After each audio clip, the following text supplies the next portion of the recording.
count the Bird tape from last year, or you watch it? I haven't watched it. I had Roach look at it, and I'm trying not to look back at that. But I probably will watch it before we play, mainly to see how they guarded some of our stuff. But the game I watched already, they're still playing just as hard, just as physical as they did. They faced they were down 9 and came back on one win. They were down last night, and playing against the zone for 40 minutes is really hard. And Eastern plays that 40 minutes of zone. No matter what you do, they're playing zone. So that was a tough deal for them. Cal, you said after that game last year you would have a tough-minded team this year because you couldn't go through that again. Now you've had your first taste of adversity. Are you seeing the things you want to see out of this? Well, the one thing is when you out-rebound a team like Michigan State, you're way tougher than we were a year ago. But still, our guard play is not where it needs to be physically. And the rules dictate some of that, but some of it's just us. But we've got a ways to go with this team, and I've said it from the day one.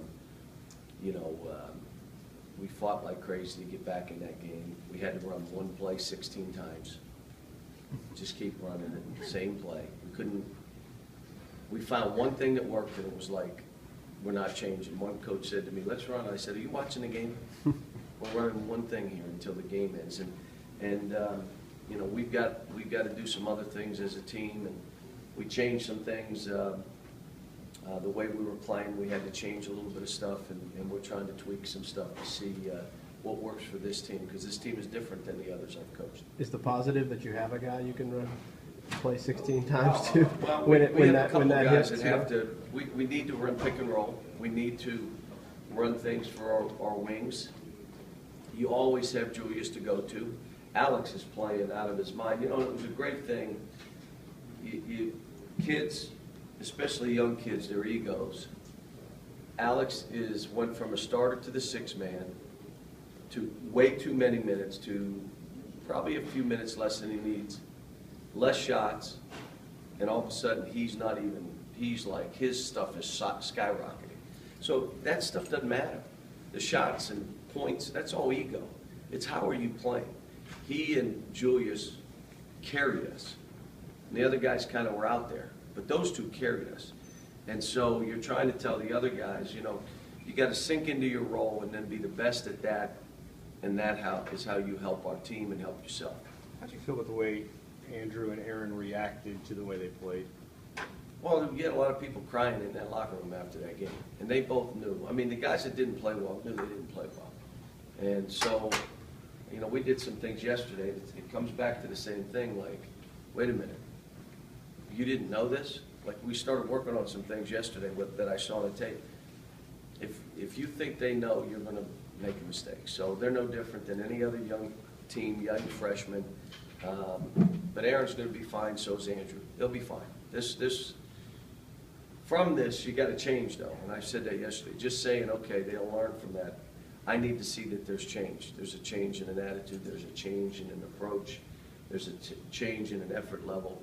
There's a change in a focus. As long as that's happening, then it was a good experience for us. You mentioned body language with Alex. How do you feel about Way theirs? better. How do you feel about theirs, Andrew and Aaron? Well, they've got to learn. I mean, you know, they get upset with themselves, but you can't, you know, you just can't do it. They've got to learn. This stuff doesn't, when you've had a habit you've had for 17 years to say, okay, within 2 months you're going to change. You look at Alex, it took him a year. It took him a full year to realize if I don't change this, I'm not making it. And he's changed. He was one of the guys that sat in that locker room after Robert Morris and said, that night, I know I need to come back because I didn't do what I thought I could do this year. I didn't get out of this what I wanted to get out of it. What's the fundamental change? It was more mentality. He just wasn't emotionally ready to do stuff. And right now, I'm just telling these guys, let's worry about being good college players, because we're not right now. Just worry about being good college players. Worry about being a good college team. When the season's over, we'll worry about all that other stuff. Let's worry. Unpack the bags, boys. Unpack the bags. Let's start playing some basketball. Let's get better. That being said, before the season, you said when you watched this team, you immediately started calling 2014 recruits because some of the guys. I know, and some of it's probably me, you know, but I did right. probably just shouldn't have said anything, but I did write.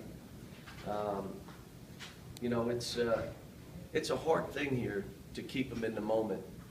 And if we were in their shoes and they knew 4 months from now this could be happening to me, if it were us, we probably couldn't talk to us. We couldn't talk to us. These kids want to be coached, they want to be taught, they want to please me. The big difference between what we're doing is this team is really skilled. They're basketball players. They have a physical presence to them. We just got to get it right. I got to make some things simpler for them. I got to get Andrew really being the quarterback of this team, and he wants to be. He's got to talk more. Our team didn't talk. I had more comments about your team's a quiet team. Well, they're not, but I think they were like deer in headlights. What happened to them? But to say that you have 17 turnovers and only create 7 because you're playing defense like that, to say that you miss 20, you go 20 for 36 from the line, you miss 16 free throws, to say that they got 22 points in transition and you got 2, and you had a chance to win, what just happened? How in the world did we have a chance to win? And again, there was a nice will there. I liked it. The guys kept fighting. They kept trying. So we have something to build on. They had a chance of letting go of the rope. We should have been down 20 at half. Now, as we go into this game, this team is really aggressive. They get up in you. They play really physical. The rules should affect their play a little bit because you can't do some of the stuff that you could do a year ago. They're not letting you do it. But they got a team that's coming in here and saying, we beat these guys, let's go. They're not afraid. And I watched their team. They're not afraid. You played Dominique in the first half. How did you think he handled that atmosphere? Played really good. He played really good. And I think I'm going to slide him into the rotation to get Andrew off the floor some. And probably slide Marcus in the rotation and have he and Willie play together some. So we probably played. Julius played too many minutes. He's cramping up. Andrew played too many minutes, which meant he's trying to pace himself. You can't. You just go and then sub and then go again and then sub yourself. So we're trying to, you know, again, we're going to make adjustments the whole year. I'm still trying to figure out the team. You know, I know we're big and I know we got pretty good play, but this is a team. It's not just a collection of players, and we got to figure out what's the best way for us to play. Now that you've signed for those 2014 guys, what do you need from the rest of that class, and what do you see going forward? Probably need to sign about 2 more, maybe 1 or 2 more, but at least that I'd say, you know. So, you know, we're involved with some kids that we want to be involved in, and again, you're going after kids that you want, that want you, that want this, that walk out and you're judged from day your 3rd game, you're thrown in a game that's the highest rated game, 2nd highest rated game in the history of ESPN for a non-conference game. The highest, 2nd highest. What was the highest rated? Pretty funny, aren't you? What was it? You guys against Tennessee. Jerry knows. He just didn't want to read